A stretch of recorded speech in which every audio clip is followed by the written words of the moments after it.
네, 안녕하세요. 주식은 역시 기리기리스의 기리십니다. 안녕하세요, 기리분들. 자, 오늘의 공부 빠르게 보도록 하겠습니다. 같이 공부하시죠. 렛츠 기리. 첫 번째 소식입니다. 일단 오늘 상장한 공모주가 있었죠. 아이언 디바이스가 나쁘지 않게 상장하는 모습을 나타냈습니다. 저 길이 또 당연히 청약을 진행했고 두 개를 받았었죠. 그래서 오전에 바로 매도해서 15,000원의 수익을 거뒀습니다. 예상보다 더 높았다라고도 말을 해볼 수 있겠죠. 그리고 아이언 디바이스는 혼성 신호 반도체 기업으로 요즘 분위기가 뭐 그렇게 좋다라고 말할 수 있는 섹터가 아닌데도 불구하고 이렇게 2배 이상 올랐는 걸 봤을 때 아마도 공모주 분위기가 나쁘지 않구나. 그리고 이제 다음 달에 공모주 엄청나게 몰려오지 않겠습니까? 그 친구들도 기대를 한번 해볼 수 있겠구나라는 얘기도 해볼 수 있겠습니다. 자, 다음 달에 오는 공모주 최소한 10개는 넘을 것 같은데요. 전부 다 하나당 10,000원 이상의 수익. 야, 그러면 그게 돈이 얼마죠? 10만 원 넘지 않겠습니까? 그 이상의 수익이 꼭 나왔으면 좋겠습니다. 다음입니다. 자, 이거는 관심 있으신 분들이 많으실 것 같아요. 워렌 버핏 ETF가 출시한다고 합니다. 그런데 이제 알고 봤더니 진짜 워렌 버핏이 만든 ETF는 아니고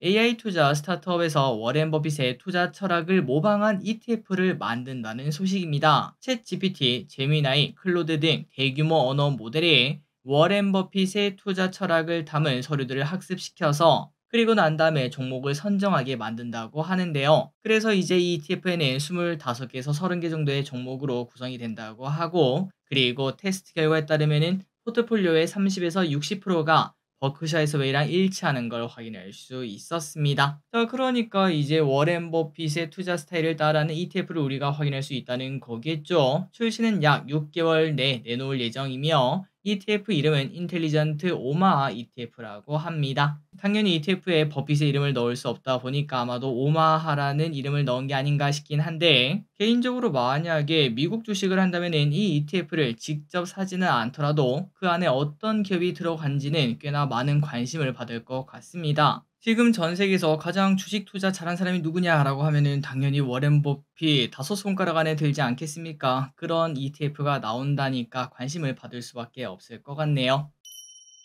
다음입니다. 자, 이스라엘 쪽에서는 지속적으로 노이즈가 나오고 있습니다. 이스라엘과 헤즈볼라가 가자 지구 전쟁 이후 최대 규모의 교전을 벌였다는 소식. 그러다 보니까 오늘 우리나라에서는 장 초반 해온 전쟁 유가 관련주가 오르는 모습을 나타냈으나 늘 그랬듯이 전쟁이 더 이상 커지지는 않을 것이다. 둘 다 으르렁 으르렁 대다가 말 것이다 라는 생각에 다시 약한 모습을 보여주기도 했다고 합니다. 자, 그렇다면 진짜로 이번에는 전쟁이 커지지 않고 잘 마무리가 될까요? 다만 이 와중에 그 나라 국민들은 도대체 어떤 심정일지 참 힘들 거라고 생각이 됩니다. 빨리 전쟁이 끝났으면 좋겠네요. 다음입니다. STO 관련 이야기를 보도록 하겠습니다. 예탁원도 준비하고 있다고 해요. 자, STO 법안 발의 기대감이 여전히 남아있는 와중에 한국예탁결제원이 플랫폼 개발에 들어갔다는 소식이 나왔습니다. 슬슬 큰 거 오는 거 아닌가라는 생각이 들죠. 그래서 앞으로는 내달 테스트형 플랫폼 구축에 들어간 뒤 올해 기본 기능에 대해서 1차 공개를 하고 그리고 내년 2분기 중에 2차 공개하는 것을 목표로 한다고 합니다. 자, STO 시장 규모는 상당히 큽니다. 2026년 119조, 2030년에는 367조 원에 달한다고 하는데 확실히 새로운 시장이 열린다라고 볼 수 있겠죠. 그리고 또 새로운 시장이 열릴 때는 증권사 등에서 흥행을 위해 좋은 상품을 많이 꺼낼 수밖에 없을 듯합니다. 그렇기 때문에 그냥 STO 관련주를 떠나서 STO 시장이 개화가 될 때 그때 저기리씨 잘 준비해서 공모주 처음 했을 때가 다 대박 아니었겠습니까? 그때 당시에 공모주 할 때마다 뭐 5만원, 10만원, 20만원 진짜 말도 안 되는 수익을 거둔 적이 있었는데 이번 STO도 그럴 가능성이 높다 보니까 그러한 대박 포인트가 있는지 빠르게 공부해서 우리가 먼저 꿀빨도록 노력해보도록 하겠습니다. 다음입니다. 자율주행 소식도 이어서 보도록 하겠습니다. 자, 미중 분쟁 수혜주가 되어가는 자율주행 관련주. 미국에서 커넥티드 자율주행 차량에서 중국산 소프트웨어와 하드웨어를 사용하지 못하게 하는 규제를 신설한다는 이야기가 등장했습니다. 아직까지 확정은 아니지만 외신 보도가 등장했고 곧 미국 정부에서 발표할 수도 있다고 하는데요. 그래서 앞으로 2027년부터 중국산 소프트웨어가 금지가 되고 2029년부터는 하드웨어가 금지가 될 예정이라고 하는데 이는 분명 우리나라 업체들에게는 기회라고 말할 수 있겠습니다. 자, 그렇다면 미국이 중국을 도대체 이거를 때린 이유가 뭔가? 당연히 자율이라 그렇죠. 나중에 미래에 진짜 자율주행이 한 50%가 넘는 시대에 동시에 움직이는 모든 차가 혹시나 누군가의 의지로 인해 이상한 곳으로 달리기 시작한다거나 혹은 갑자기 전부 다 멈춰 버린다면은 우리 생각보다 더 큰 위험이 발생할 가능성도 있겠죠. 그러다 보니까 오늘 자율주행 관련주, 특히 소프트웨어 관련주가 좋은 흐름을 나타냈습니다. 다음입니다. 요즘 이게 그렇게 인기라고 해요. 넷플릭스에서 추석 때 공개된 흑백 요리사. 저는 아직까지는 보지 않았지만 그렇게 재밌다고 합니다. 이미 넷플에서는 1위를 계속하고 있다고 하고 또한 전 세계에서도 관심이 높다고 하네요. 싱가포르도 1등, 홍콩, 뉴칼레도니아에서도 2등, 또한 영어권 국가에서도 10위 안에 들어가는 모습이 나타나고 있다고 합니다. 그래서 이 프로가 뭐 하는 프로인가? 바로 80명의 흑수저 셰프, 그리고 20명의 지금 이미 유명한 백수저 셰프가 대결하는 구도이며, 일단 딱 봐도 완전 재밌는 포맷인 걸 확인할 수 있죠. 그리고 여기서 백종원의 눈을 가리고 맛을 보는 장면이 특히 웃기다는 평가가 많았다고 합니다. 저도 이번 주에 볼 예정인데, 혹시나 이번 주 시간 좀 나신다면 그렇게 인기라고 그렇게 재밌다고 하니까 한번 보시면 좋을 것 같습니다. 다음입니다. 자, Y젠터의 주봉을 보시면은 주주들의 눈물이 딱 보이지 않습니까? 그리고 이런 상황을 YG 내에서도 원하지 않겠죠. 그러다 보니까 이번에 칼을 갈고 베이비 몬스터가 정규 준비를 빡세게 하고 있다고 합니다. 자, YG의 신인 걸그룹 베이비 몬스터가 1집 정규 앨범 막바지 준비에 돌입했다고 합니다. 올 가을에 정규 앨범을 발매할 예정으로 뮤비 촬영에 들어갔다고 하는데요. 특히 프로모션에 총력을 기울이고 있다고 합니다. 자, 블랙핑크가 여전히 살아있긴 한데 그런데 집을 떠난 만큼 YG는 새로운 아티스트가 필요합니다. 그러다 보니까 더 최선을 다하지 않겠나라는 얘기가 나오고 있고 과연 노래가 잘 나올지 한번 보도록 하고요. 그리고 저기릿은 최근 들어 피프티 이번에 신곡이 나오지 않았겠습니까? 근데 이게 멤버가 바뀌어도 노래가 괜찮더라고요. 과연 앞으로 피프티가 또 승승장구할 수 있을지도 계속 보도록 하겠습니다. 개인적으로 엔터즈가 좀 잘 됐으면 좋겠네요. 다음입니다. 스터디 카페가 인기라고 합니다.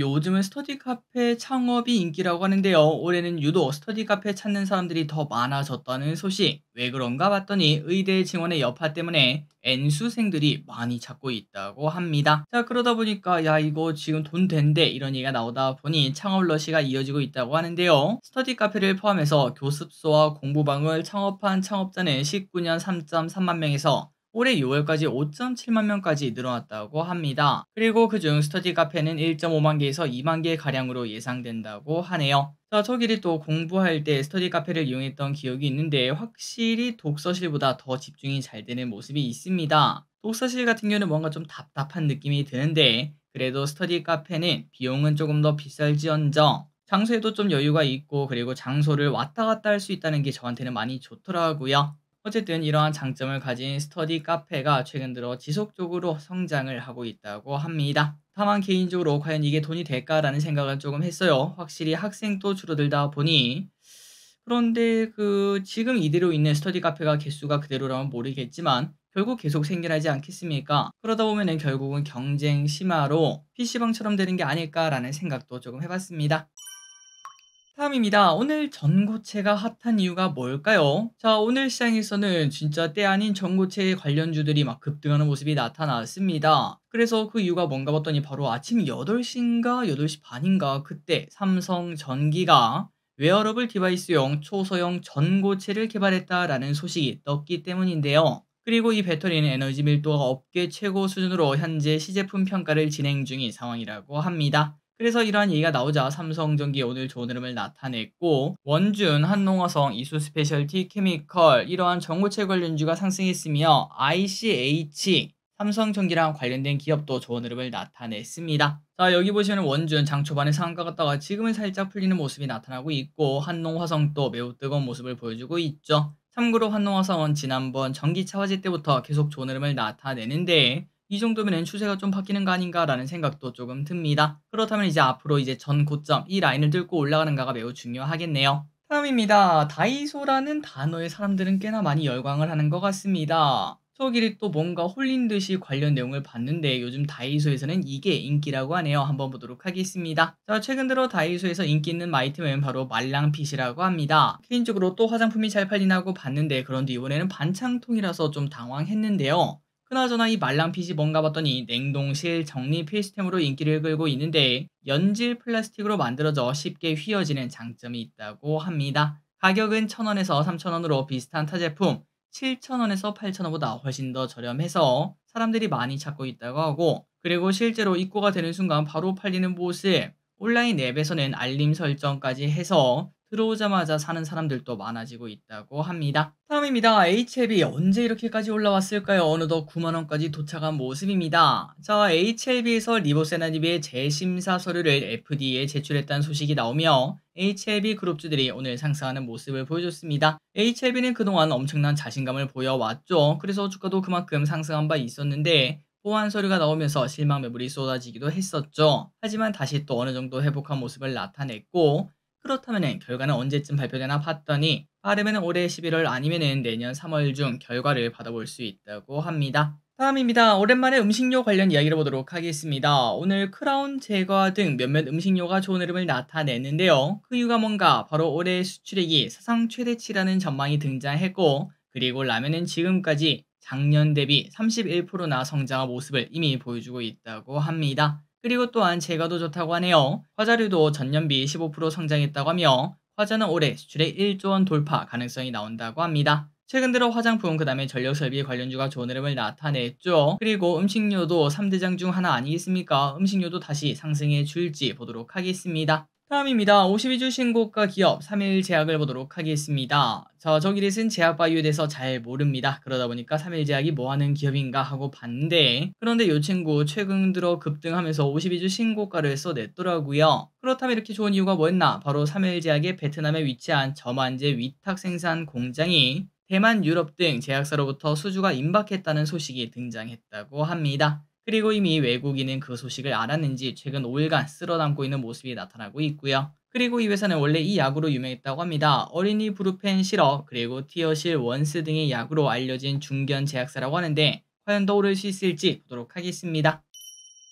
다음 소식입니다. 4분기 일단 전기요금이 동결이 되었습니다. 며칠 전까지만 하더라도 폭염이 지속되었는데요. 그러다 보니까 전력 사용량이 증가했고 요금 부담이 크다 보니 일단은 동결하는 것으로 결국 결정이 되었습니다. 실제로도 올해 8월 주택용 전기요금이 평균 6.3만원 수준으로 예상이 된다고 하는데요. 작년 동월이랑 비교하면 13%나 오른 수준으로 보인다고 하네요. 그러다 보니까 결국 전기요금 못 올리는 거 아니냐라는 얘기도 나오고 있지만, 하지만 산업통상자원부의 요금 인상 기조가 확고하다 보니 연내 인상할 수 있다는 가능성은 여전하다고 합니다. 다음입니다. 반도체 공장에 관련된 이야기가 오늘 나왔습니다. 외신에 따르면 삼성전자와 TSMC가 UAE에 대형 반도체 제조 공장을 건립하는 방안을 검토하고 있다라는 얘기가 나왔는데요. TSMC의 공장은 현재 대만 내 제조 공장 중 가장 크고 첨단 공장이 적용된 시설과 비슷할 정도, 그 정도 수준으로 짓는다고 하는데 그 규모는 무려 133조 원이나 된다고 합니다. 거기다 삼전도 최근에 UAE를 방문하면서 새 시설 건립을 고려하고 있다 보니 앞으로 UAE가 새로운 반도체 허브가 되는 거 아니냐라는 얘기가 나오고 있다고 해요. 하지만 아직까지 초기 논의 단계다 보니까 실제로 될지는 좀 불투명하다라고 말을 해볼 수 있고, 그리고 중요한 거는 UAE가 중국의 주요 무역 파트너다 보니까 요즘 안 그래도 반도체가 중국으로 흘러 들어가는 거 여기에 대해서 미국이 많이 신경 쓰이지 않겠습니까? 그러다 보니까 여기에 대해서 불편한 점은 분명히 있다고 합니다. 자, 오늘의 공부 여기까지 끝났습니다. 항상 이렇게 같이 공부해서 진심으로 감사합니다. 기대분들에게 조금이라도 도움이 될 수 있도록 더 열심히 하도록 하겠습니다. 지금까지 기리셨습니다. 빠이요.